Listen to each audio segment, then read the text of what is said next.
So thank you, Pennsylvania, very much. I'm thrilled to be in Latrobe, the home of the late, great, my friend, Arnold Palmer. What a great guy he was. What a great guy.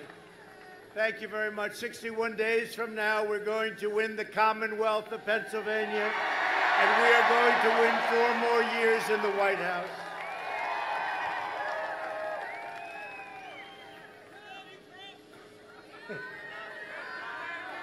Joe Biden wants to surrender your jobs to China. You know that. His son walked out with a lot of money for doing nothing, right? He wants to surrender your nation to the radical left-wing mob. He's trying to change now. You know, he's saying that's not working because we're going up and he's dropping like a rock in water. And before the China virus, this election was over. Now I had to go back to work, and we've done a great job on it. We don't get the credit. We don't get the credit. We made a lot of governors look very good. But I will keep your jobs in America, and I'll bring rioters, looters, violent extremists, anarchists. We will bring them to justice. That's what we're doing right now.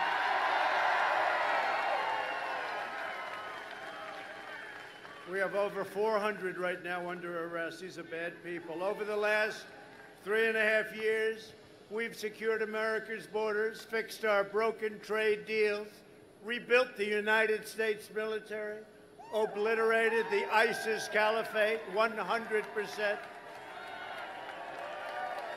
secured American energy independence, and built the single greatest economy in the history of the world. And now we're going to do it again. Have to do it again. Have to do it again. Got to do it again. And it's happening. You see what's happening. Job numbers, retail sale numbers are all at records. It's happening. It's happening very fast. It's actually happening in a super V. Not a V. It's a super V. And you'll see that. And big numbers are coming out and have come out. And just watch your set. Or watch your newspaper, read your newspaper. You're seeing numbers that, Congressman, we haven't seen those numbers ever before, actually. We've never seen them. And by the way, we have record stock markets. We have record everything. You're going to have an incredible economic year next year. Your stocks are going up. Your 401ks are through the roof. Had a little pause today. People wanted to take some profits, and probably somebody said something stupid along the way. But the stock market's at record levels. Think of it. In the hopefully rounding the turn on the pandemic, we're rounding that turn, and vaccines are coming along great. You know that the job that they've done, the doctors, everybody else, we're years ahead of schedule. Anybody else as president, you wouldn't be talking about vaccines for 2 or 3 years from now, I'll tell you right now. That I can tell you. Biden will never be able to protect your jobs or your family.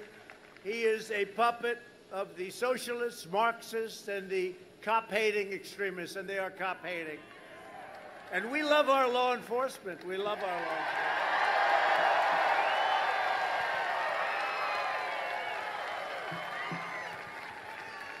And by the way, we have, I don't know if you saw this, if there's any way of you seeing it, we have thousands of people behind this hangar, thousands, and we're trying to get them in.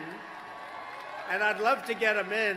I mean, it's an airport, let them go to the runways, okay?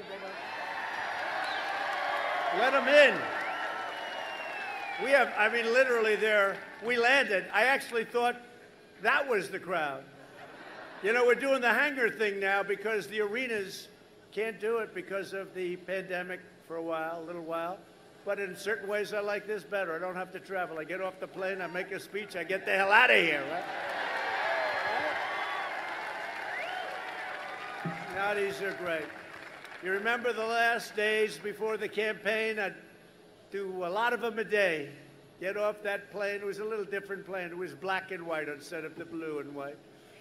But we had some time, and that was an important That was an important day, and that was an important year, 2016. But I will tell you, the election that we have coming up is the single most important election in the history of this country.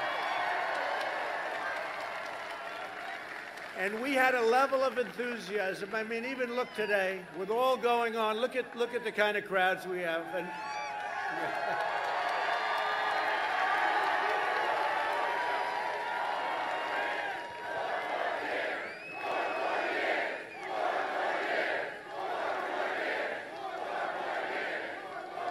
but we had record enthusiasm in 2016. By the way, was that the greatest evening ever? November. And now it's going to be November 3rd. And we'll keep it going, and we'll get it all like a tree. You move that tree, it takes a little while to plant, your tax cuts. They're going to raise your taxes. They're going to take away your guns. It's really, if you look. And, you know, they'll criticize me for saying this, the fake news media, which is back there.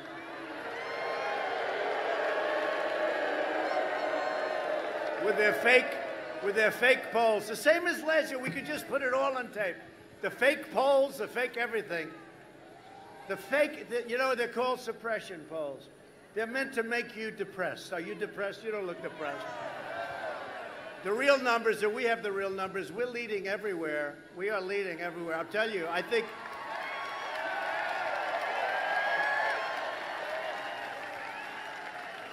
we're way ahead of what we were 4 years ago, and there's far more enthusiasm. Our base is bigger, it's stronger, and we've done the greatest job. Again, if we didn't get hit by the plague from China, this thing, we wouldn't have even, between us, I would have canceled, Mr. Congressman, most of the rallies. I wouldn't have needed a rally. That's a little bit unfair, but that's okay. That's what China's done to our nation. They've screwed us for a long time on a lot of different ways. No, never has anybody ripped off our nation like China, and I've taken in billions and billions of dollars. We never took in 10 cents from China, and I gave $28 billion, right? $28 billion to the farmers because they were targeted unfairly by China, and our farmers are very unhappy. I don't think we have too many farmers in this wonderful Pennsylvania town. I know we have a lot of Boilermakers over there. We got a lot of Boilermakers. I'll be talking about them. Look at those guys. Nobody going to mess with them, I'll tell you. We're going to be talking about them in a minute. But for the entire summer, Biden was silent as far-left rioters viciously attacked law enforcement in Democrat-run cities all, burned down businesses, terrorized civilians, and just recently marched through the streets chanting, "Death to America." This is what we have, death to America. And by the way, we could end it like immediately. You saw what we did in Wisconsin. It ended. Took a while for the governor. You know, they have to ask us in. It's like otherwise, we have to do something much bigger, and it's totally unnecessary. The National Guard's fantastic. I went to see him 2 days ago. Biden went there today. There was nobody there. There was nobody there. He was a little late. I was going to say, hey, listen, we ended that problem. But we could end it in Portland. Wise guys in Portland. Anarchists. They're agitators. They're looters. I'll tell you, we could end it in Portland in a half an hour. We did it in Seattle. We told them, we're coming in. You either end it or we're coming in. Congressman, we were going in the next day. We were all set. I was actually disappointed, to be honest. They ended it in Seattle. They took over 20% of the city. Do you believe this? And the mayor said, no, it's going to be a summer of love.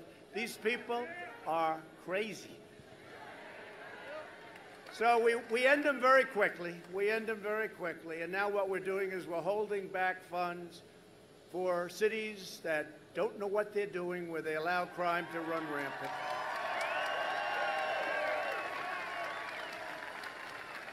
And we put a 10-year prison sentence on anybody that knocks down a statue.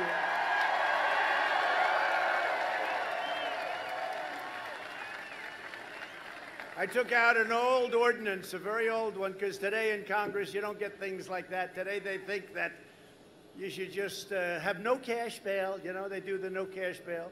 You kill somebody, there's no bail. Don't worry about it. Go out. But I took out an old ordinance. I gave a new executive order. It says 10 years in prison. And amazingly, that was like 3.5 months ago. And they were having a big march on Washington, march elsewhere. And amazingly, that was the end of the statues coming down. No statues.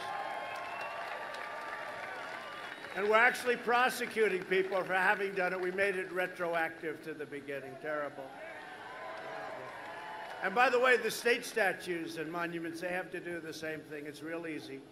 But the rioters that want Biden to win, they want him to win because their agenda is an agenda. It's what they want. It's the craziest thing I've ever seen.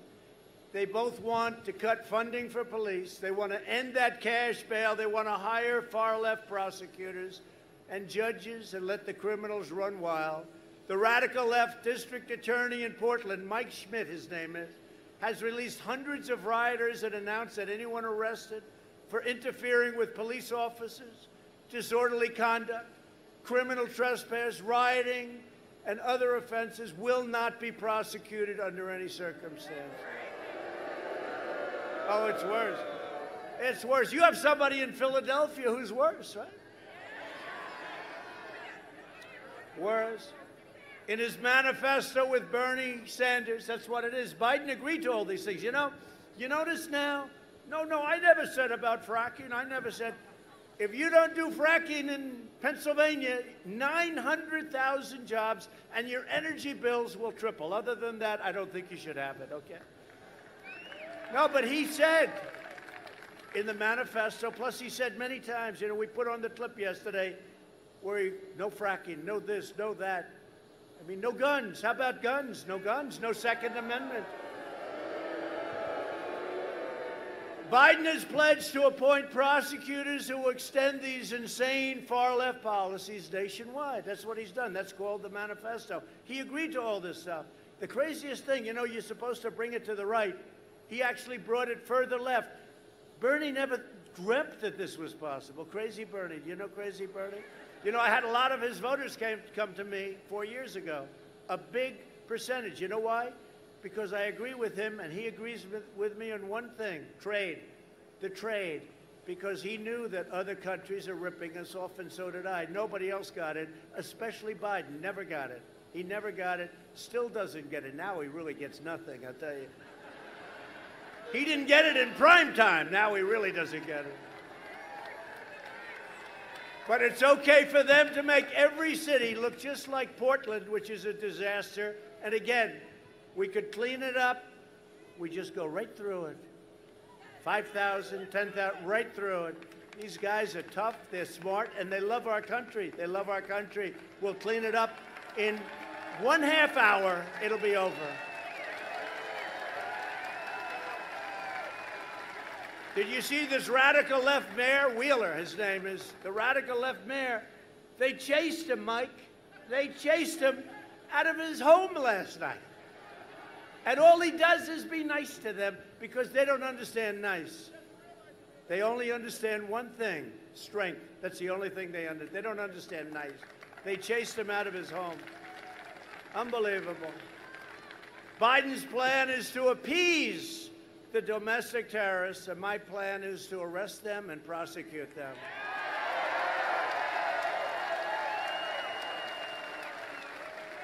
And I will always defend law-abiding citizens. That's why the rioters are voting for Biden and the law enforcement people. You know, we have it from everybody. We just got the sheriffs in Florida, all of them, all of them. We got Ohio, we got Texas, we got North Carolina, we got South Carolina, we got everybody.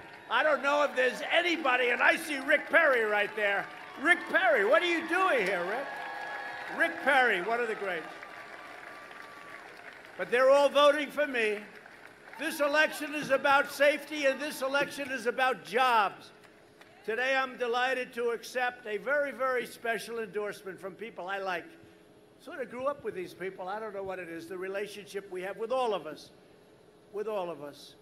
But I'm getting an endorsement tonight from some very, very special people. They work hard. They do great. We really put them back to work because this state was in trouble. And last year, you had the single greatest year, economic year, in the history of your whole operation, right? Of your whole operation. You've never had anything like that. This has been your greatest. This has been, prior to the plague coming in, it's been the Commonwealth's greatest.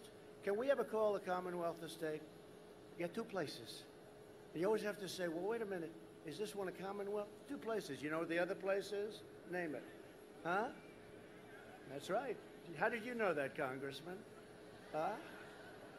But this Commonwealth, it's a great Commonwealth. It's a great place. And the Boilermakers local union, it's local 154 of the Boilermakers, they chartered in Pittsburgh 125 years ago. None of you are around to see it. And it now represents members in Pennsylvania, Ohio, and West Virginia. And I want to thank John Hughes and the Boilermakers here today. It's a great honor to have you. Who's John? Where the hell is John? Stand up, John. John, we appreciate it. We appreciate it.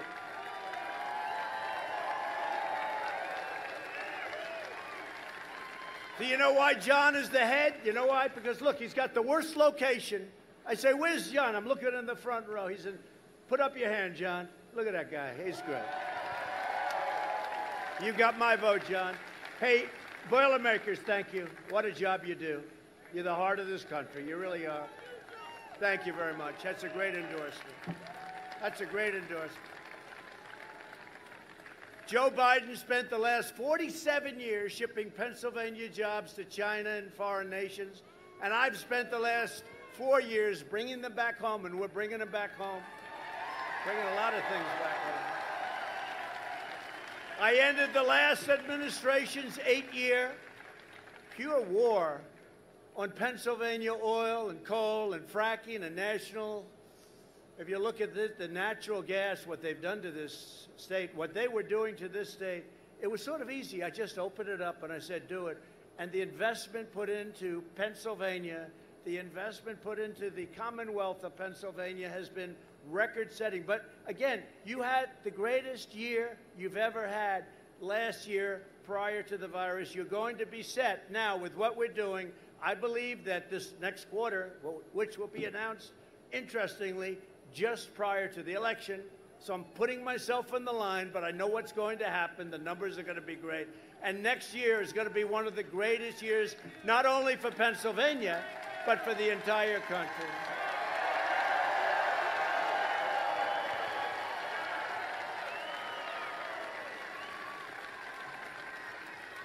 So Joe Hayden, we have a new one, Joe Hayden. We call him Joe Hayden. I have all of them. What do you like better? What do you like better? We got a number. Let's do a little poll. Can we do a poll? I saved myself so much money. You know, I saved myself so much money. We do these polls with thousands, and those people are coming in from the back, are they not? Yes? They're coming in. I'm telling you, you wouldn't have believed it. I'm landing. I wasn't waving at you. I was waving at them. There's more. But I do these polls, right? And it's like a perfect poll. You know, do you ever see the companies, you give them $1 million and they do a poll, like 78 people were polled. Now you got thousands of people. So tell me, what's your feeling, first of all, in the name? What's it? You like MAGA, Make America Great Again? Yes? Huh? Oh, you are the one, you are a man, I made you famous today. You said the nicest things about me. Thank you. Did you see him on television today? I think you're great. I think you're great. Thank you. No, he called me a great Christian and a great Christian leader.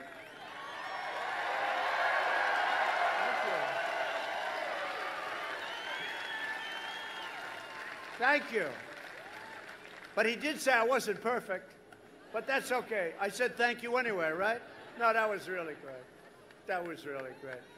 But if you look at it, the things they've done, we're going to go through a couple of different polls as we go along because I love the people saying do this or do that. But one of the things I got you out of is this thing sounds so good, but it's so bad. It's a ripoff of our country, the so-called Paris Climate Accord. It's a disaster, a death sentence. It's a death sentence for your energy jobs. I took it out. I withdrew from that calamity. Biden pledged to reinstate it. It's going to cost you billions and billions of dollars. You know what it really is? It's a way of really taking advantage of the United States. That's what it is. Last year, I visited the Shell petrochemical plant in Beaver County. Anybody ever hear of Beaver County? Right? The largest investment in your state's history, all made possible by our pro-energy policies. Biden would wipe out that entire industry, killing the jobs of more than 600,000 Pennsylvania workers. It's probably 940,000, they say. Think of that. Also, prices and everything else. Now, Biden today came out and said, no, fracking's okay. It's okay. Did you see that? Fracking's okay. Because he was getting killed. And now he came out in favor of law enforcement. Look at all these handsome cops here. And a beautiful cop. No, but how can anybody believe it? He's totally against. At his speech and at the DNC, where we got much higher numbers than they did, but, you know, they put out that they did. They'll say anything. We got much higher by millions and millions of people. We had a great, did we have a great convention? Right? There's my guy. Good job you did. But we had a great convention, and it's been really terrific. You know, I made a speech at Mount Rushmore, and since that speech, our numbers have been up, up, up like a rocket, like a beautiful rocket. The Mount Rushmore speech. I said, you know, we're getting hit by this pandemic very unfairly in the sense that we've done such a good job with the ventilators, all of the things. You know, you've heard it 1,000 times. And we have to get back. And I made a speech in really a great place, South Dakota, but it was Mount Rushmore. You know, they want to blow it up. You know, they want to take off Mount Rushmore. If you would see how beautiful, this is, it was like this perfect evening. The sun was setting. The faces of these great, great, majestic heroes of our country, right? Heroes of our country.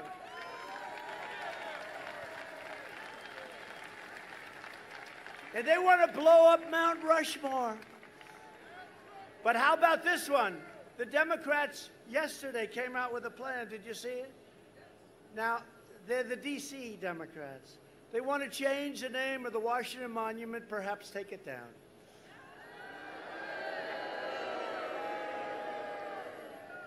Thomas Jefferson, pretty good Thomas Jefferson, right? You could forget about ever hearing that name again. Abraham Lincoln, you could forget about it. They want to take down all statues, all monuments in Washington. We have some of your greatest people right here. Let me not even talk to the congressman. The heck with the congressman, the Boilermakers. How do you like the idea of taking down our statues to our great George Washington, Thomas Jefferson, Abraham Lincoln, Andrew Jackson, all of them? I don't think the Boilermakers, you'll do a ring around Washington, right? Along with Christopher Columbus, he's in big trouble, I'll tell you. Except there was a group of great Italians in New York. They tried to take down Christopher Columbus statue in New York. You saw what happened, right? These Italians formed a little circle. They say, come on. The agitators decided to leave. Let's get out of here, darling. They protected Christopher Columbus. The Italians, no, the Italians aren't big on taking down Christopher Columbus. You take down those statues, you can forget about the Italian vote. Do we agree? But they protected it. When asked in a debate if there would be any place for fossil fuels, including coal, and fracking, and natural gas, and so many things that really fire up these big plants where many of you work, and they produce, you know, just millions and millions of jobs throughout our country. Biden said, no, we would absolutely not allow anything like that. we would make sure it's totally eliminated. That's what he said. He said, we would make sure it's totally eliminated or eliminated. Now he's coming and saying, this isn't working too well. This isn't working. You know, I made a speech a week ago in Texas. We had crowds that were unbelievable. On the highways, you can't get in, but the highways, it's like incredible. You could sell your ticket tonight for a lot of money. Go to eBay. Even as a used ticket, you could probably sell.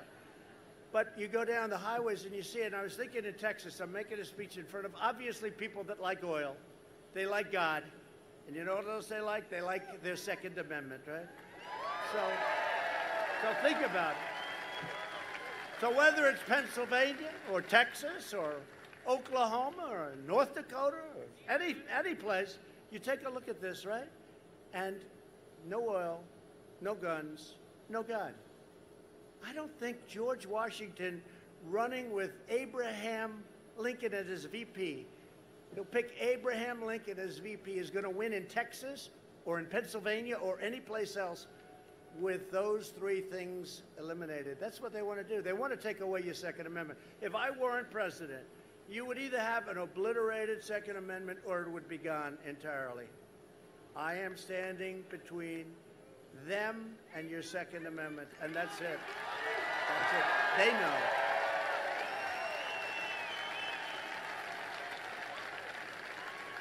He put Beto in charge of guns. Beto's in charge. He wants to get rid of everything. Beto, that's a beauty. Remember, he said, I was born for this. Anybody that says they're born for this, remember Beto? He was on the cover of a magazine. I won't mention the magazine. They're back there. It's a total phony magazine. But he was on the cover of the magazine. And he said, I was born to run for president. He was born for it. I was born. Anybody that gets that carried away, that was when he was doing well. Since then, he's cratered. Ever since he made that statement, he's looked very bad. But he's, take a look at what he says about guns. And he got put in charge of guns. So I guess Biden pretty soon is going to be coming out saying, no, I never said that. Check out all of the statement he's made on everything.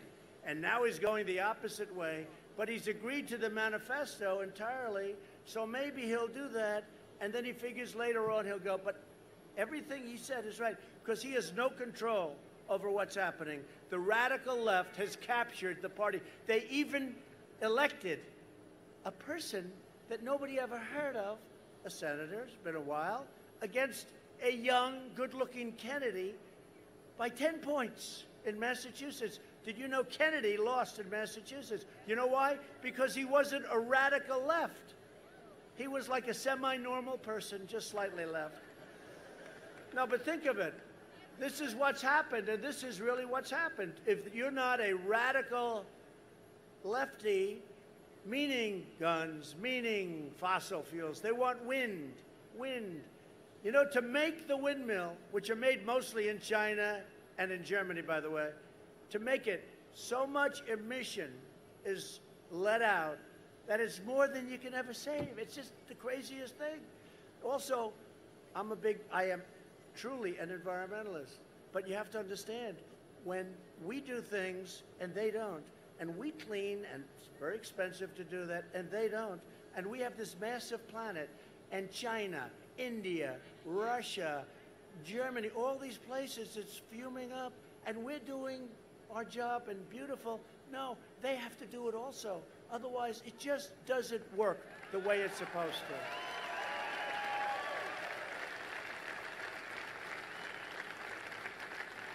They want to ban straws. Has anybody ever tried those paper straws? They're not working too good, right? They want to ban straws. I said, well, you know, I've had a couple of meals at McDonald's, etc., over the years, right? Wendy's, a friend of mine owns Wendy's. I'll give it a plug, right? Burger King. So they want to ban straws. I said, oh, really? What about the carton? What about the plate? What about the knives and the spoons that are plastic? Oh, they're okay. But the straws we got to ban. Has anybody ever tried, seriously, the new straw? It's made out of paper, right? It disintegrates as you're drinking. If you have a nice tie like this tie, this would have no chance. By the time you get finished, the straw is totally disintegrated. Does anybody walk around with a plastic straw? Because it's not bad. You know, you whip it out, boom, boom. You never had to do that.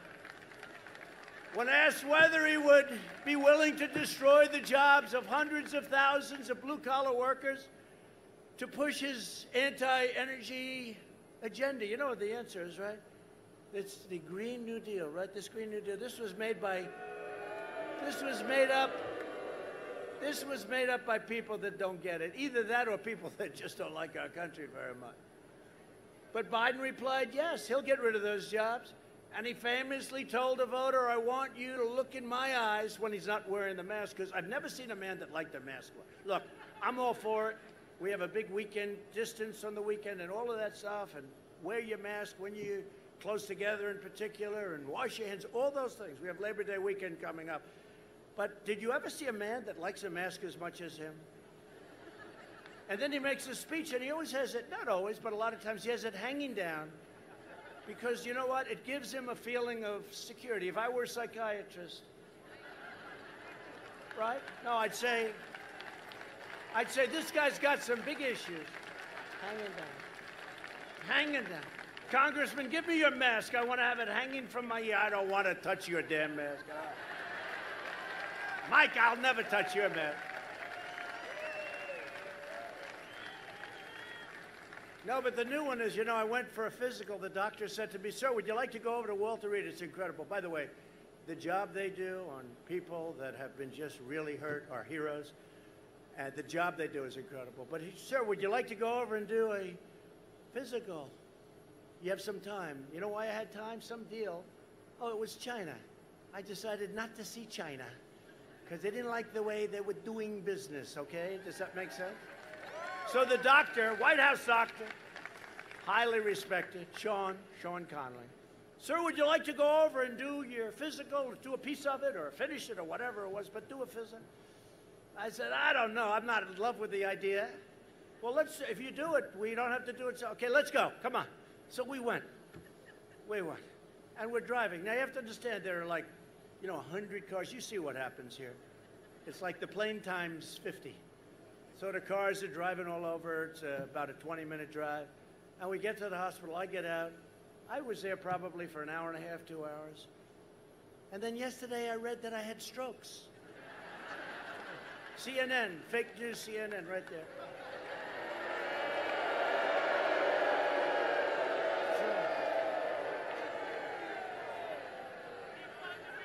No, it's mini strokes, they called them. I don't know what a mini stroke is, but it's not good. And there could be a day, and I'll admit, I said, hey, it happens to all of us, right? Except these young ones, it's never going to happen to them. They're not looking at that. But you know what happens? But nothing happened. So I went in. I did that part of the physical. The end result was he's very healthy. They're very unhappy when they heard that result. And what you don't remember is when this took place, it was a long time ago. They just started up because they want to try and get me to be in Biden's physical level. You know, they view me as being somebody that's, I go around, hey, last week, this week, Texas, North Carolina, Florida, South Carolina, back to Washington, let's go here, let's go there, let's go everywhere, meetings all the time. I think I've answered more questions from these maniacs than any president in history.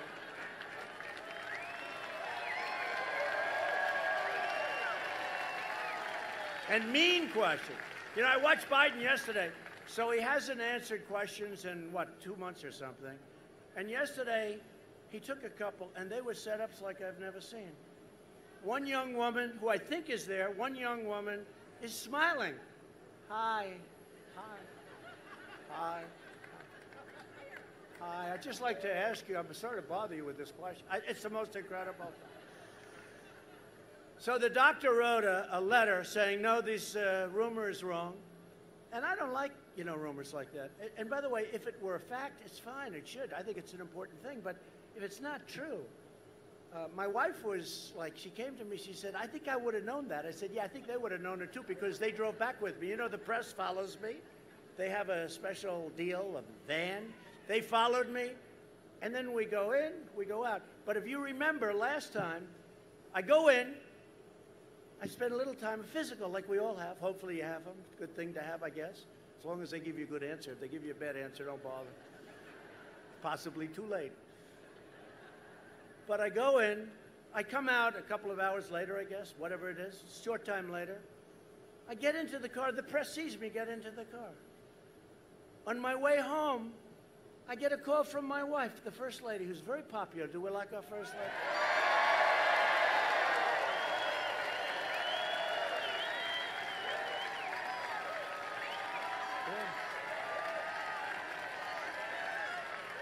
She's very popular. She's a great person, a great woman. She said, "Darling, are you okay?" I go, "Why do you ask?" She said, "They're reporting that you had a heart attack." Now, you have to understand, I'm driving in a car which is about, what, 6 cars in front of the press, because they have a big car. There are a lot of them, and we try and give them as little room as possible, make it uncomfortable. But they're right behind me, so they know I got in. And CNN reported that I had a heart attack. That was the same visit, and that didn't work. No, it's unbelievable. CNN reported I had a heart attack, so my wife was concerned. I said, "No, not that I know of. And if I did, I think I'd be back there. No, I'll be home in 15 minutes, darling. Thank you for caring." It's always nice. It's always nice. She sounded relieved. That's good.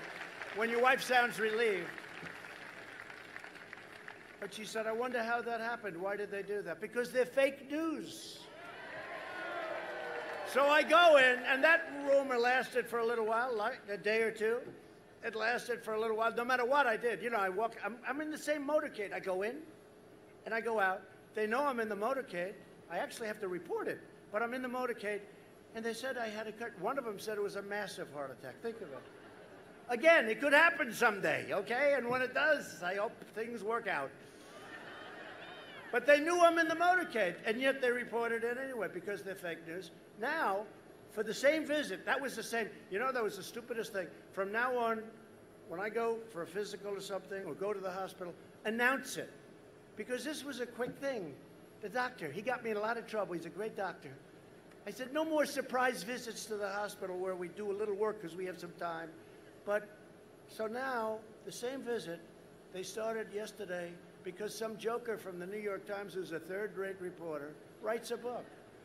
And he said, the vice president was prepared to take over the reins because they thought the president was going to go, I guess, under anesthesia. Do they still call it? In the old days, they called it anesthesia. It's essentially the same thing. I don't want to get into a situation like where Biden used record player. Remember that? You go home, you turn on your record player. But the anesthesia. And I said, how could that be? So remember, just the same visit. They said heart attack a long time.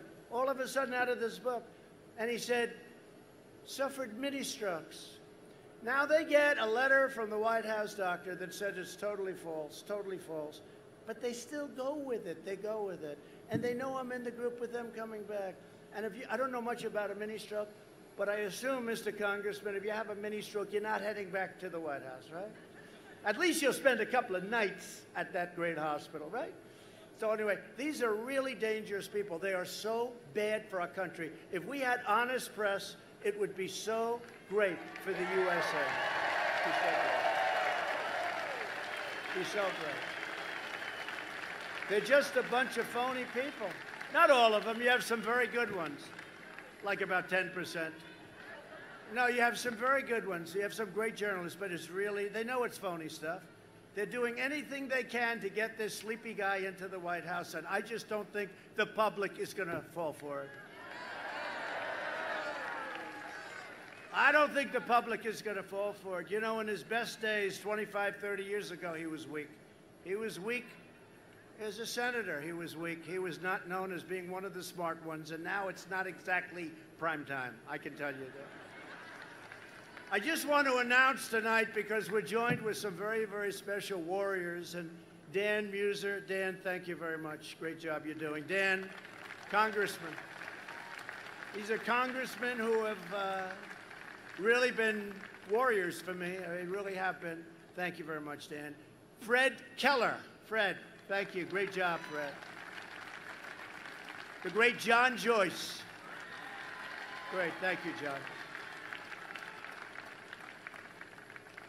Guy Reschenthaler. Do you know him? Guy Reschenthaler.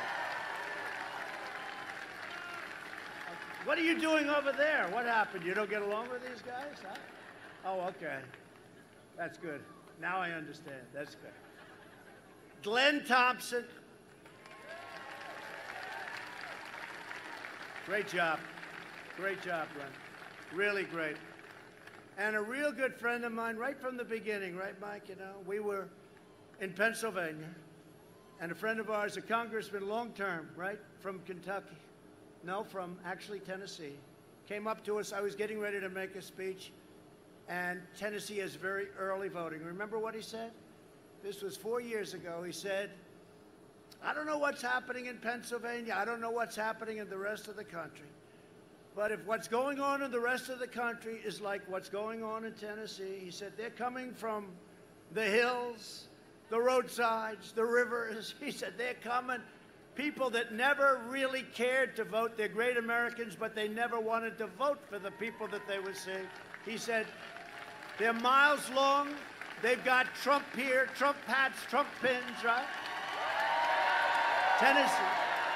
Duncan. Right?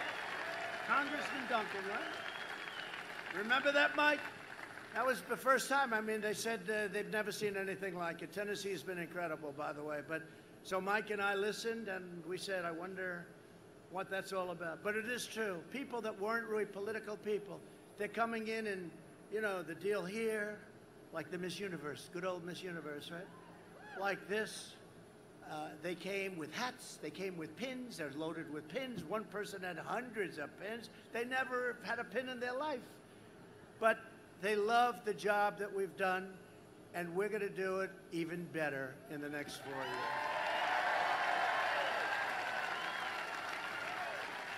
Another great friend of mine who's a tough cookie and a great congressman, but unfortunately, he's a former because he's just, I don't know, he's just a special guy and really has a big, beautiful heart. Lou Barletta. Lou, thank you. You look good, Lou.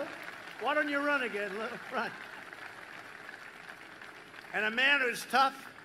You know, there's this guy, you ever hear of a guy named Connor Lamb? He's like a lamb. So we heard, you know, because he's in sort of a Trumpy area, right? And we heard that he's going to be for Trump and he's going to be fighting for Trump. And, you know, I saw some of his commercials. I thought he was a Republican, right? Except when he got to Washington, he voted with Pelosi 100% of the time. Crazy Nancy. He voted with Crazy Nancy. And so we thought, this Connor Lamb guy, he even voted to impeach your president over nothing. Zero. And that's very personal. When they do that, that's personal. So, and I have to say, Congressman, 196-0, they stuck with us. And so did the Senate, other than Romney. You can have Romney, I'll tell you. Romney couldn't be elected dog catcher in Utah right now. Although he gave me a half a vote. It was 52.5 to a half. That was Romney. What a beaut. Remember he was walking with the Black Lives Matter saying, yes, I'm a member of Black Lives Matter. Everyone saying, that's nice, wonderful. He had a lot of masks on, I'll tell you that. But we did a great job. We had a great, it was an amazing thing. But this Connor Lamb was out there fighting it, and he shouldn't have done that. And we have somebody that blows him away. He's more of a hero. He's tougher. He's stronger. He's smarter. He's better looking, not that that matters. You know, under the Me Too generation, I don't talk about looks anymore. Looks don't matter. Doesn't make any difference. I don't talk about looks. Me Too. Me Too generation. But I'll tell you, this man is something special. He's a real hero, a real tough guy, and he'll never let you down. Sean Parnell.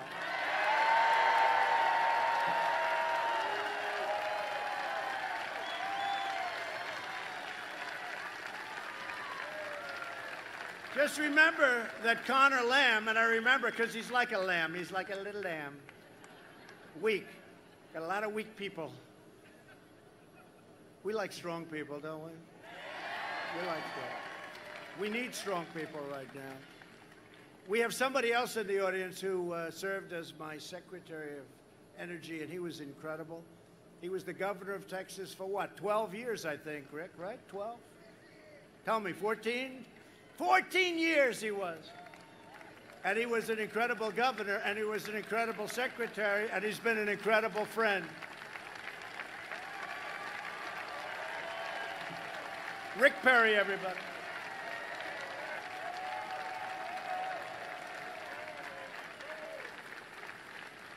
There was nobody that got into the race tougher than Rick. What he said about me, I'll never repeat again. Even my own family didn't like me when he got finished. And when he decided that I would be the one, he got out. And there's nobody that said better things about me. But you're great, Rick, and you did a fantastic job. Every place you've been great. Thank you very much. Rick Perry.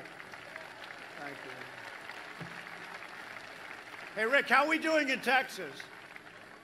Huh?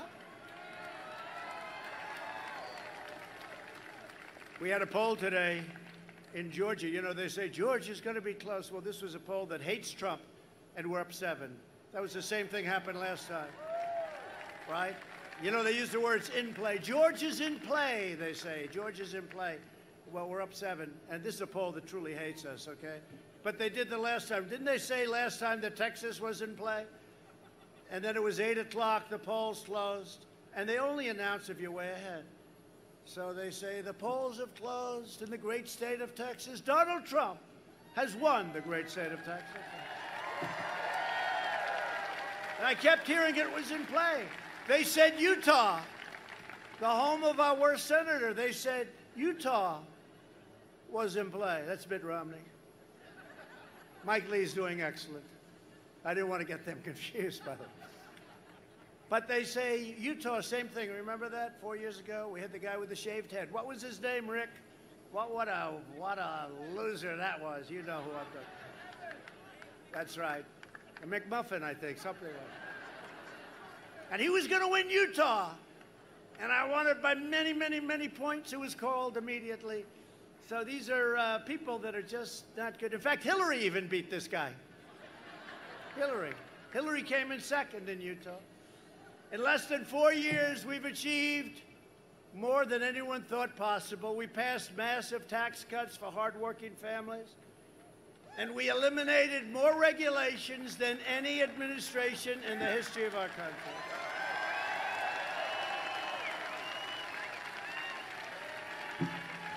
I saved the U.S. auto industry by withdrawing from the last administration's job-killing catastrophe known as the Trans-Pacific Partnership. It would have been a catastrophe.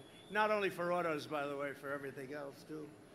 To protect our workers, I imposed stiff tariffs on foreign aluminum and foreign steel. That kept you guys very busy. They were dumping all over the place. Is that what they were dumping?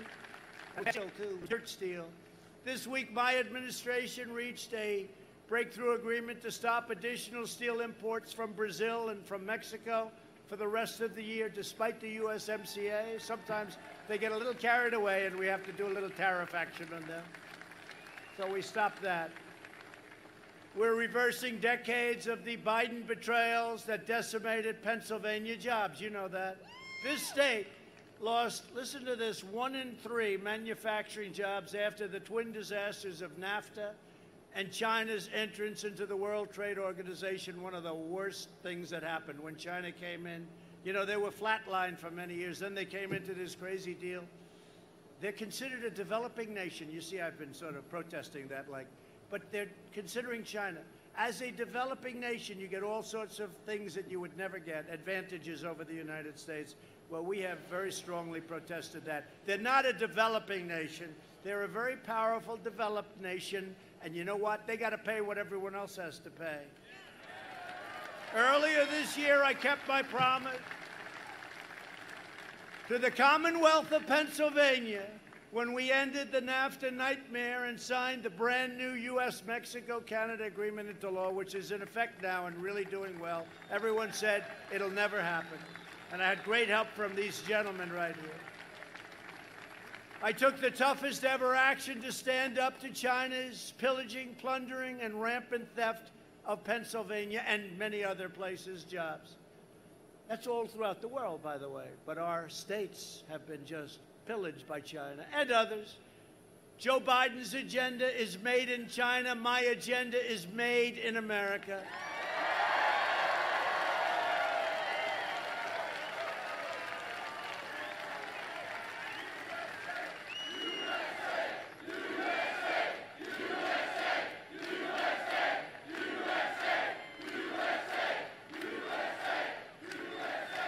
After years and years of rebuilding other countries, we are finally rebuilding our country. It's called America First.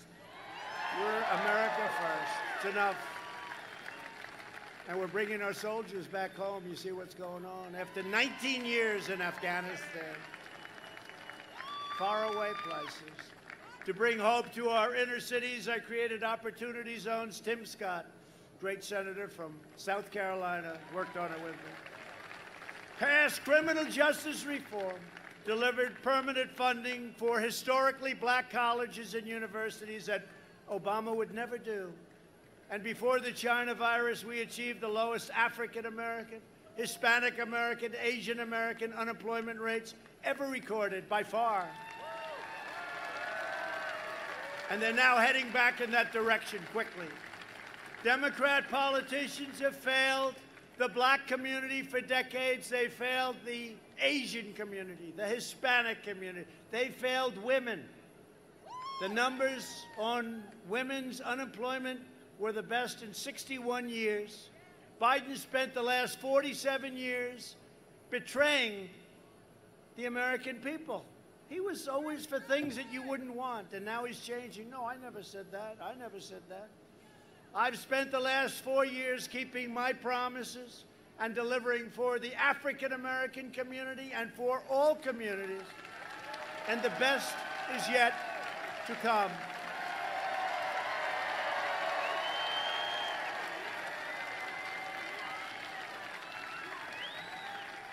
Perhaps in no area have our opponents more thoroughly betrayed working families of all backgrounds than on the subject of immigration. You know, we've been fighting for that. Under my administration, we achieved the most secure border in American history. We ended catch and release, stopped asylum fraud, and we've deported 20,000 gang members, and we get them out, and we get them out fast. Thank you, ICE. ICE and Border Patrol. ICE and Border Patrol. They don't like ICE because ICE they're tough.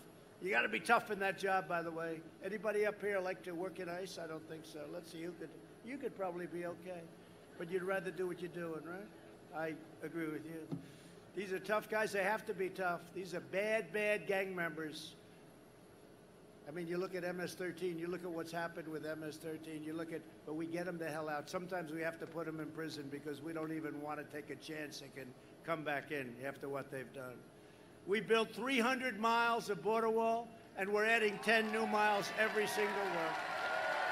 Every week. And the wall will be finished very soon. And by the way, they keep saying, but Mexico will be paying for the wall. And I say it respectfully to Mexico, but they will be paying for the wall. They understand that. They just don't want to write it, and that's okay, too.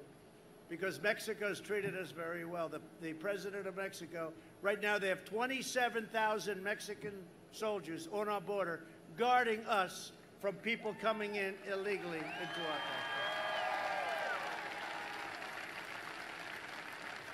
We invested $2.5 trillion in the United States military and launched the first new branch of the United States Armed Forces in nearly 75 years since the Air Force, and that's called the Space Force.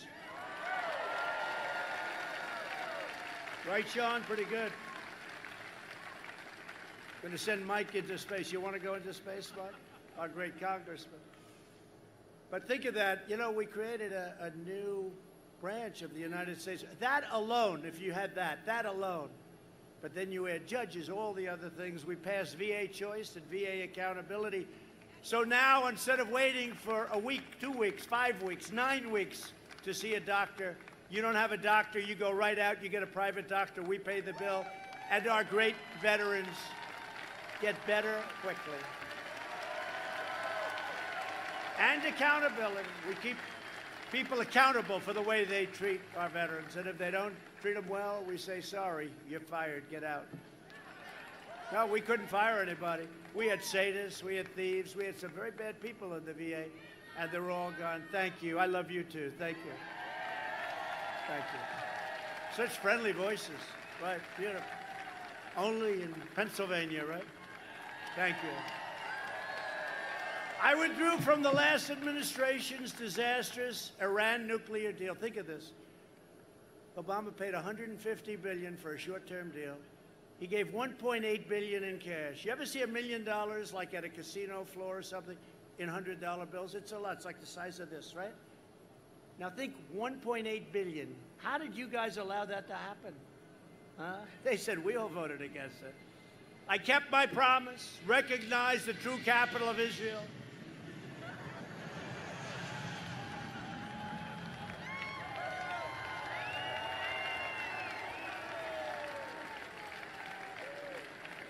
You never know nowadays, right? And I opened the U.S. Embassy in Jerusalem. I recognized Israeli sovereignty over the Golan Heights. They've been trying to get that done for 52 years. I got it done immediately. And by the way, as far as the capital of Israel, Jerusalem, they've been talking about many, many presidents. They all promised it. Nobody did it. I did it. We get things done. And we just did something that is incredible. Even the New York Times gave it good reviews. Not good reviews, beyond good reviews. Tom Friedman gave it phenomenal reviews. You believe that? And we achieved the first breakthrough in Middle East peace in decades. A deal with Israel, right? And the UAE. To deal with Israel and the UAE, and that's going to lead, and I will tell you, we have representatives over right now, and other people are saying, we want to get in that deal. You'll have peace in the Middle East, but we want to get the hell out. Let's get them all back. Let's get them all back. Don't forget, we're energy independent.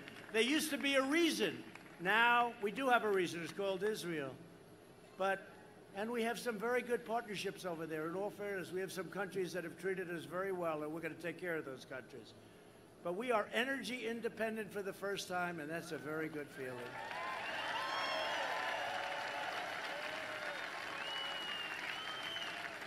And our military has never been stronger than it is now. It's new and it's beautiful.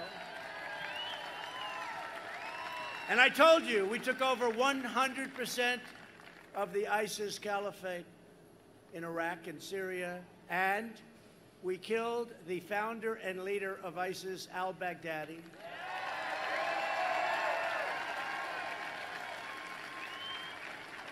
And separately, we killed the world's number one terrorist for decades and decades, Qasem Soleimani. We killed Soleimani. It was a big step for the Middle East. We kept America out of wars. Remember, they always said, oh, this Trump, he's radical. He's really, he's too radical. He'll get us in wars. I kept you out of wars. What happened with North Korea? Look, I get along with Kim Jong-un. They say, that's terrible. He gets along. No, it's good if I get along. If I get along with Russia, is that a good thing or a bad thing? I think it's a good thing. These maniacs, anytime, they always talk about Russia. They never talk about China. You know, it's very interesting. It's always Russia. I heard it starting again. They said, somebody spoke to Russia 2 years ago. It's Russia, Russia, Russia. This total maniac, Shifty Schiff, he's a total maniac. So, no, it's always, do you ever notice? I can't even listen, but when I hear Russia, I just turn it off. It's crazy. But, you know, getting along with countries is actually a good thing. Can we explain that? It's a good thing, not a bad thing. It's a very good thing. But remember, I was the one that was going to be leading you into war. In the first week, he'll be in war. He's a radical kind of a personality. I'm really not. I like to have peace. But if we ever do get into war, we will knock the hell out of them, whoever it may be. These guys only fight to tie. They don't fight to win. We fight to win. But you look at what's happening where they're all coming back home. I even reduced in Germany because Germany, they're an ally, but, you know, they took advantage of us very badly on trade and very badly with our military. So we removed a lot of soldiers out of Germany. They're not happy. They said, this is going to hurt our economy. Well, it's good for our economy, okay? They thought it was going to hurt the German economy. Well, they don't treat us right. They don't pay their bills. They're delinquent. You know what delinquent is? They're delinquent. They don't pay their bills. We protect them. They don't pay their bills. We got to do something. And they treat us horribly on trade through the European Union, which basically they run. Together, we've been rapidly fixing a half a century of disasters, and Biden was there for every one of them. Joe Biden supported NAFTA, China's entry into the world trade. He supported the Korean deal. The Korean deal was so bad. It was so bad. This was a deal that was going to produce in South Korea, done by crooked Hillary Clinton. This was a deal that was going to produce 250,000 jobs. She said, this will be 250,000. And she was right. For South Korea, it produced 250,000. For us, we got nothing. We got losses. We got nothing. It was a terrible deal. I renegotiated it. Now it's a good deal. And they also gave and want to give mass amnesty for illegal aliens. Biden supported cutting Social Security. He voted for the Iraq War. He opposed the mission to take out Osama bin Laden. He opposed the killing of Soleimani. When I did that, he said, that's a terrible thing. That's a terrible thing. Everybody in the Middle East, they couldn't believe it. They celebrated, some of them quite quietly, I must add. He oversaw the rise of ISIS, and he cheered the rise of China as a positive development for America and the entire world. Remember that? Now he's trying to say, well, I can be tough on China, too. No, he can't. China owns him. China owns Sleepy Joe. He's not going to be tough on China. And he said all these wonderful things, and then all of a sudden his poll numbers started going down. How about law enforcement? He's like, so bad. In his entire convention, they didn't even mention. And by the way, something else they did that I think is terrible, really terrible. The words under God, right? Right? Right? Called the Pledge of Allegiance, under God. He left those two words out twice at their caucus, which is part of their convention. But that's where they're coming from. He's trying to say, oh, well, we didn't do this. And then we gave it to him and he sort of shut up. But then 2 days later, he's saying it didn't happen. They lie. And these mail-in ballots are a disgrace, and they know it. Sign your mail-in ballot, okay? You sign it and send it in, and then you have to follow it. And if on election day or early voting, that is not tabulated and counted, you go vote. And then if for some reason after that, it shouldn't take that long, it comes in, they're not going to be able to tabulate it because you will have voted.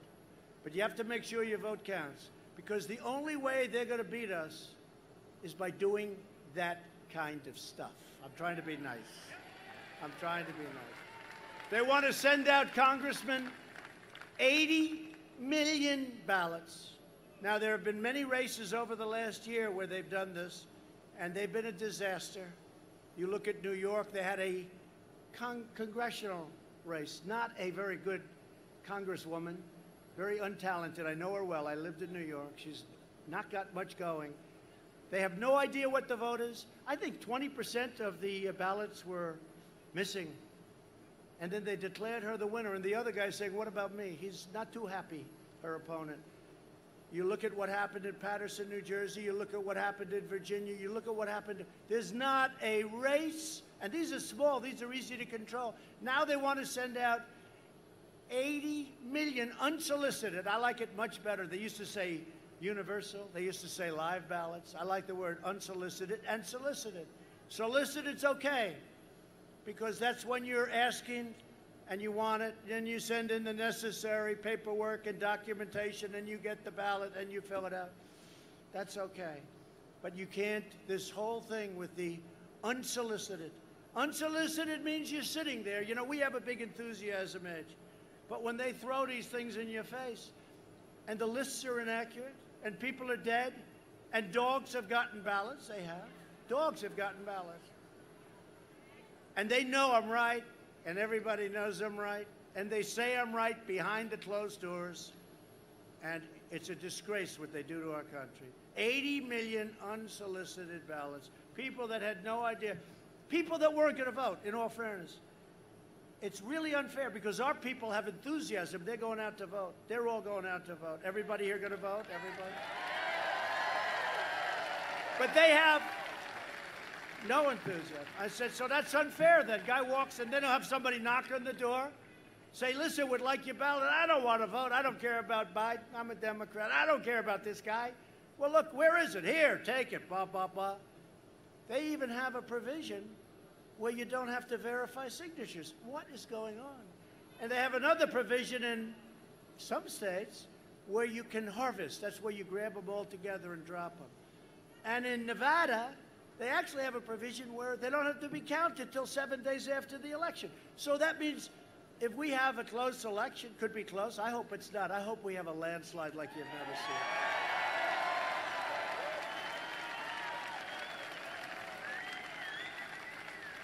But if we have a close election, that means Nevada has the right to, and I love Nevada. I think we're going to win Nevada, except where they're sending all these hundreds of thousands, millions of unsolicited ballots to people in Nevada and people that probably left a long time ago. It's very unfair. It's a very unfair. But think of it. They have 7 days after the election. Did you know that, Mike? 7 days. What does that mean? I want to see the results of the election on November 3rd. Right? And by the way, if it's anything like these other events, it could go on forever. I mean, the congressional race, which they just gave up and they declared her a winner, which they should not have done. They should make that do-over. And I think in Patterson they have a do-over. I think they're going to do it over because it was just ripe with fraud, theft. People were selling ballots. People were selling ballots. And you know, they talk about Russia. They're so worried about Russia. What about sending out 80 million ballots? That's your real problem. And you know, if Russia or China or these other countries want to cheat, all they have to do is forge ballots. It's much easier than the way they have to go about it, right? So we have to put pressure on these people. Now, the good news is we have a lot of court cases. We have one in Pennsylvania. You know that, right?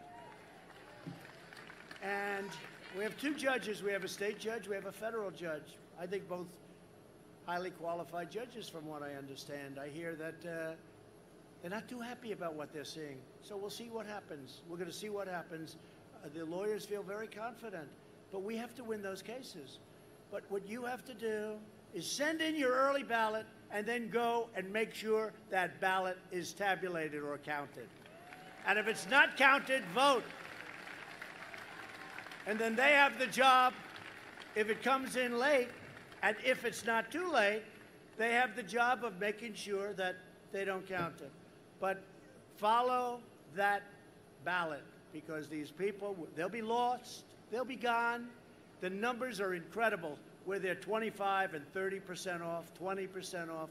Follow your ballot. When I banned travel from China, Biden called it hysterical and xenophobic. If we had listened to Sleepy Joe, hundreds of thousands of more Americans would have died. You know that. You know, he always gets up today. COVID-19, COVID-19. I said, Joe, look, we got a country, and I agree with that, and we've done a hell of a job. We've done a hell of a job. If you look at some of our numbers. But you got to start talking about the economy. And you got to start talking your place. I mean, this is when you look at Pennsylvania, you're in a shutdown. You have a governor that has you shut down. Right?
About it, we know the susceptible are old people, senior citizens, nursing homes, people that are old, especially if they have heart problems or if they have diabetes.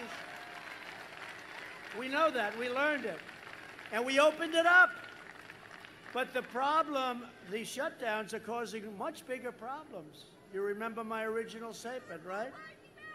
The cure can't be greater. You know, it was an original statement that a lot of people picked up, but it's so true. You have to open up this Commonwealth. It has to be opened up. It has to be opened up now. But here's what I think they're doing. Because you have the same thing in New York. We have a governor in New York who's 36,000 people died, 11,000 people in nursing homes because he made a mistake. He made a horrible mistake. And I built him a convention center with 2,800 beds and they didn't use it. And I sent up a ship, a great hospital ship, a massive hospital with hundreds and hundreds of rooms and they didn't use it. And he requested it. And then I said, you're not using it. Why aren't you using it? He could have put those people in the convention center, in the hospital ship. What a shame. But you look at New York, the restaurants are all closed. It's so sad for me. I love New York. You know, I grew up in New York. I love New York. I did well in New York. And it's so sad when I look at what's happening with New York. It's all politics. If you kill somebody, they don't prosecute you, but they go after political enemies. It's a terrible, what's happening in New York is a terrible thing. And the place is dead. No restaurants, the restaurant poor guys. You can't, how long can you do this for? The people are going to lose their jobs. They're never going to open again. It's not like the restaurants is the greatest business in the world. It's a hard business. New York is closed. You're closed. North Carolina's closed. Michigan's closed. All Democrats. And let me tell you what's going to happen. On November 4th, they're going to announce their opening. They're doing this for political reasons. They are. Right, Sean? They're doing it for political reasons because they want our numbers to look as bad as possible going into November 3rd, Election Day. And then as soon as the election's over with, win, lose, or draw for them, they're gonna open it. They got nothing. And you know what? It's a shame what they're doing. For political reasons, they'll be open. You'll be open on November 4th. But you know what? From your standpoint, it's very close for the election. It's very far. If you have a restaurant, then you can't open your restaurant. You can't open your store. It's a disgrace, and they ought to get together. They ought to do it. These are Democrat governors in all instances, and Democrat mayors. When the China virus arrived, we launched the largest national mobilization since World War II. Thanks to the life-saving therapies that we pioneered, the mortality rate has been reduced by 85% since April. Think of that. And we've achieved among the lowest case fatality rates of any major country anywhere in the world. You never hear that from the fake news. They don't want to talk to you about it. And this is a big country. This is a tougher country to do that with. The European Union's case fatality rate is nearly 3 times higher than ours. And if you look now, Spain is having a big blow-up. France is having a big blow-up. No, we've done a great job. We haven't been given credit for it. And he always starts off, COVID-19, that's all he knows, COVID-19. I said, what about the economy? What about jobs? What about all the other things we have to do?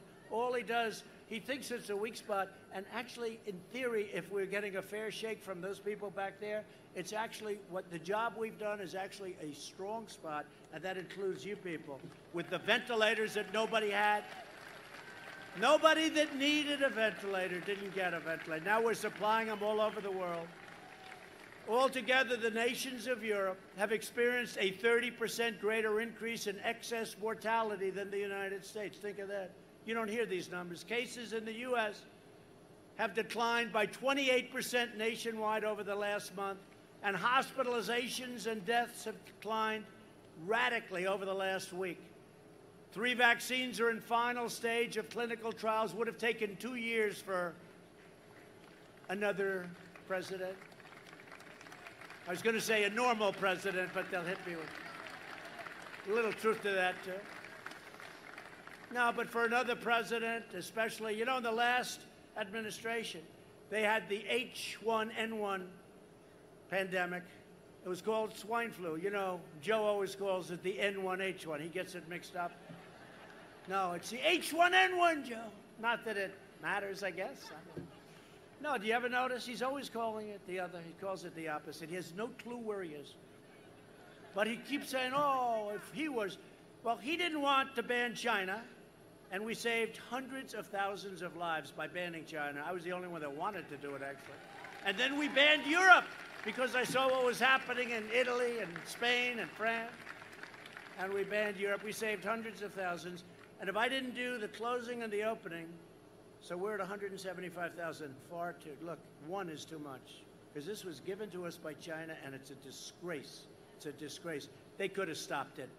They stopped it from going into China, but not going to the rest of the world, including our country. It's a disgrace. But think of it. Joe Biden got the worst marks you've ever seen for his handling of the H1N1 swine flu. They said it was incompetent. And the head guy, who now he's trying to retract, it's a little tough. That's one great thing about the tape. He said it was horrible. He said we did a horrible job. He said they got lucky. It's not contagious like this. This is a tough one. I can look at that guy, he'll catch it right there, and he's very far away from me. It's a tough one because it's so contagious. But the swine flu is a different thing, but also nothing's easy about that, pandemics or epidemics. And his marks, take a look at the job they did. It was so bad that their top person criticized it, and they went after him. They said, don't ever say that again. But it's a little late. He said it was one of the worst jobs. And we actually had a Gallup poll where we got very high marks for the job we did. And they had a poll where it was so low, it wasn't recordable. And then he's coming along and telling us how to solve this very difficult problem. We've done a great job, and I don't want credit, but I want the people, Mike Pence, I tell you what, our Vice President, Mike Pence, and the task force headed up by Mike, and working along with a lot of great people. They've done a fantastic job, and they just get no credit. If I was a Democrat, a different president, and they did the same job, they'd say it was one of the greatest jobs they've ever seen. But take a look at what they say about the way they handled the swine flu. It was a disaster. It was incompetent. They called themselves incompetent. They called them, and now they're coming in like, well, we would have done this. And Biden, by the way, was totally against, remember? Xenophobic, racist, because I closed down China. And then 2 months later, 2.5, 3, and Nancy Pelosi was having dances in Chinatown, right? A month later. No problem. I was way ahead. And then Biden comes out, and he actually said that I was right. But they said, don't say that. Try doing it a little softer than that. So he did it a little bit softer. But we were right. They were wrong. They handled it so badly. Just take a look. Because I said to my people, we've got to fight this a little bit differently, because we're getting a lot of fake news, a lot of bad people saying things, and you look at the stats and you look at how we've done compared to really much easier and much smaller countries, it's amazing. And if you took New York out of it, which was a disaster by Cuomo, if you took New York out of those numbers, we would have numbers that would be even better than they are. I could read numbers that would be even much better, because a big percentage of the people that died in this country died because New York was incompetently run by Mayor de Blasio and Governor Cuomo.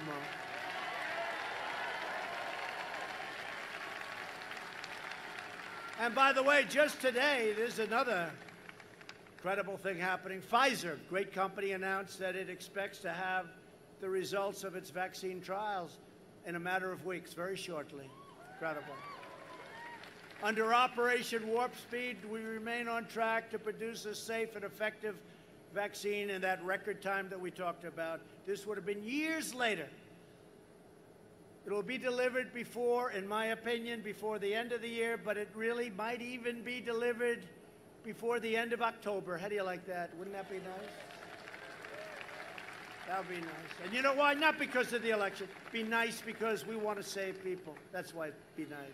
That's the important thing. Together, we will defeat the virus. The job we're doing is the job that all of the people working on it, our generals, our admirals, the distribution. We bought billions and billions of dollars of things, and now we make gowns, and we make masks, and we make shields, and we make ventilators, very tough, the ventilators, very complicated, very big, very expensive. It's like, I made the statement, it's like building a car, but more sophisticated. And they said, no, it's not. And they said, they took a ventilator, they took it apart. These people are the worst, the worst. Over the next 4 years, we'll make America into the manufacturing superpower of the world, and we will end our reliance on China once and for all. That's what we're doing.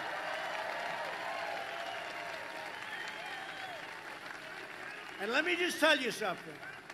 If they didn't waste a year and a half of my life on a ridiculous impeachment based on a phone call that was perfect, this stuff would have all been done. It would have all been done. Really. It would have all been done. And yet, with all of the stuff, the fake Russia witch hunt, the fake Ukraine, how about that? Did anybody read the transcript of that call? It was a perfect call. Hey, congratulations, good luck. It was like a perfect call. Now they'll take it back and they'll say, well, I don't know. This was a perfect, in history, there's never been anything like this. It was a totally lopsided, 100% political witch hunt. And it goes on and on. These are bad people. I really believe they don't love our country. I watched Nancy Pelosi. You must wear your mask. You have to wear your mask. And we're going to keep every beauty salon closed in California and all over the country. And then I see a picture. I say, Nancy Pelosi, well, where's her mask? And I'll tell you what, she must have treated that beauty salon owner pretty badly. She uses the salon, and the salon turned her in.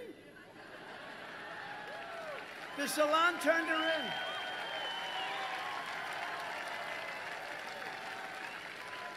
I don't think I would have turned her in. I would have said, well, you know, she's a customer. I got to take care of my customers, right? But she made them open, and the salon turned her in, and the salon did business with her. How much do they hate Nancy Pelosi? Look at her. And then she made a terrible mistake, because you want people that can't be set up. She said, I was set up. I was set up by the salon owner. I was set up. I said, tell me she didn't say that, please.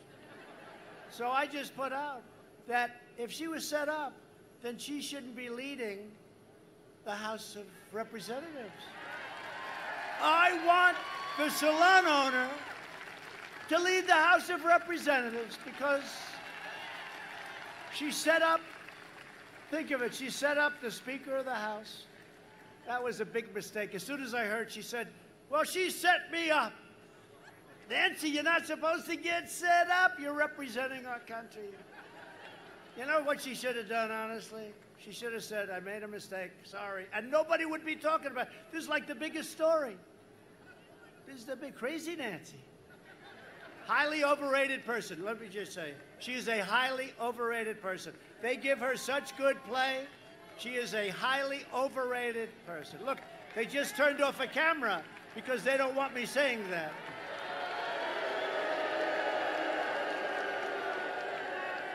So just in closing, we will rapidly return to full employment, soaring wages, and record prosperity. We will hire more police, increase penalties for assaults on law enforcement, surge federal prosecutors into high-crime communities, and ban sanctuary cities. We will appoint prosecutors, judges, and justices who believe in enforcing the law, not their own political agenda. We will uphold religious liberty, free speech, and the right to keep and bear arms.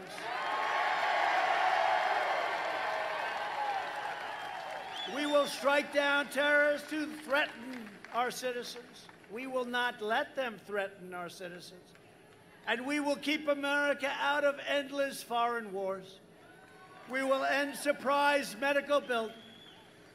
We don't want surprise medical billing. You know what happens. It's terrible. But we have ended it. And also, we've signed something that's incredible. You're going to see. Some people say it's bigger than health care, and I signed it. Unfortunately, it takes place on January 1st. You better elect me. You better elect me. It's called price transparency.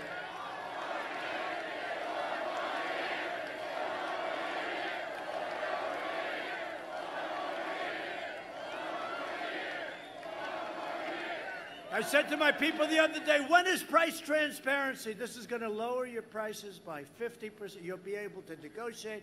You'll be able to do things you're not even allowed to do now with hospitals, with doctors. You get better doctors. You get lower prices. I said, when does it start? And it's a complicated, I was fought. You have no idea. Right, fellas? You were fought too. But they fought me on this. Price transparency, it's bigger than health care. Could be bigger than health care.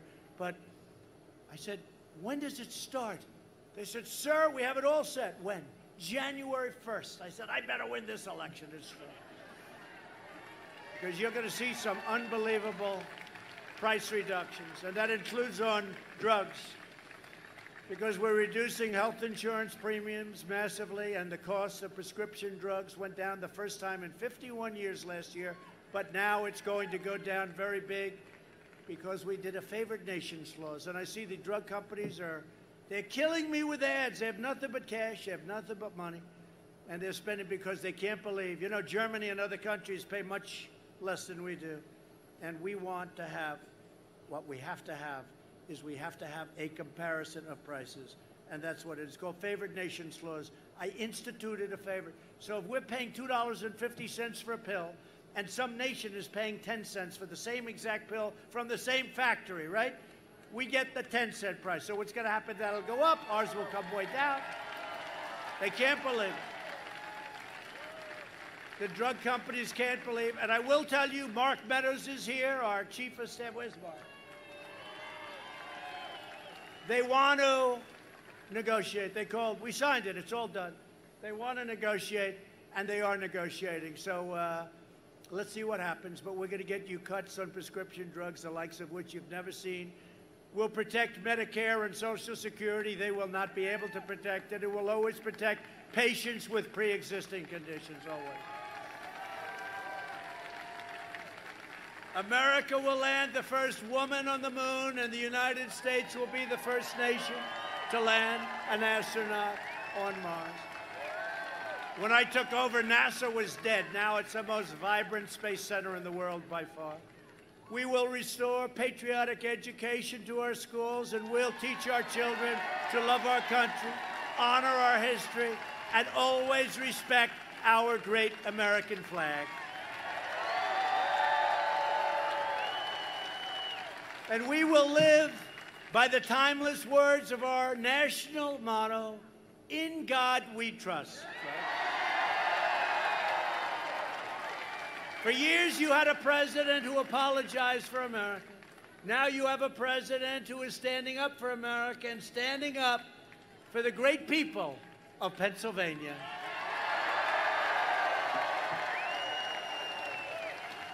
From Pittsburgh to Harrisburg, from Erie to Easton, and from Bethlehem to right here in Arnold Palmer's beloved Latrobe. I love Arnold Palmer. Arnold, where are you? We love Arnold. There was only one Arnold. We stand on the shoulders of Pennsylvania patriots who gave their blood, sweat, and tears for this beloved nation.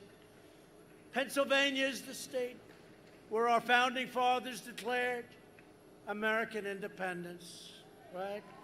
Declared American independence. Add the word Commonwealth in there. This way they won't criticize. It's where the Army weathered its brutal winter at Valley Forge, and where General George Washington, who, by the way, they want all of the name Washington removed from everything. I haven't been keeping up with it. What did he do? George Washington, they want the name off, Congressman. Are we okay, Sean? I don't think you like that idea too much.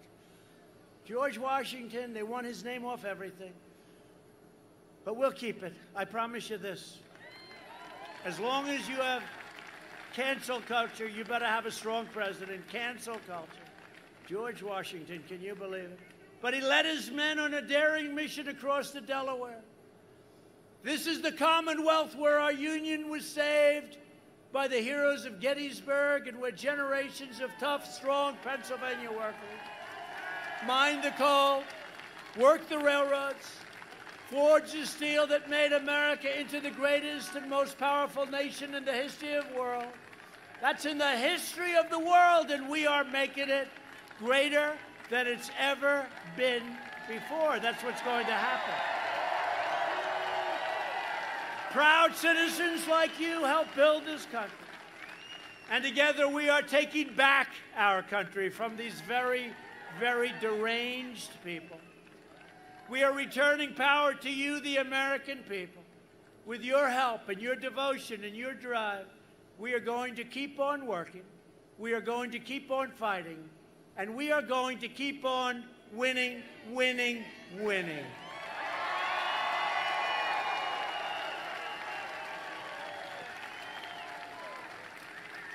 We are one movement, one people, one family, and one glorious nation under God. America will soon be thriving like never before. Next year will be the greatest economic year in the history of our country.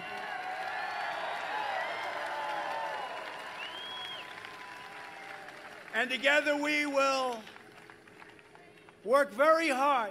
The people of Pennsylvania, the great, great people of Pennsylvania where I went to college. It's a place I know very well. But we will make America wealthy again. We will make America strong again. We will make America proud again. We will make America safe again. And we will make America great again. Thank you. Thank you, Pennsylvania.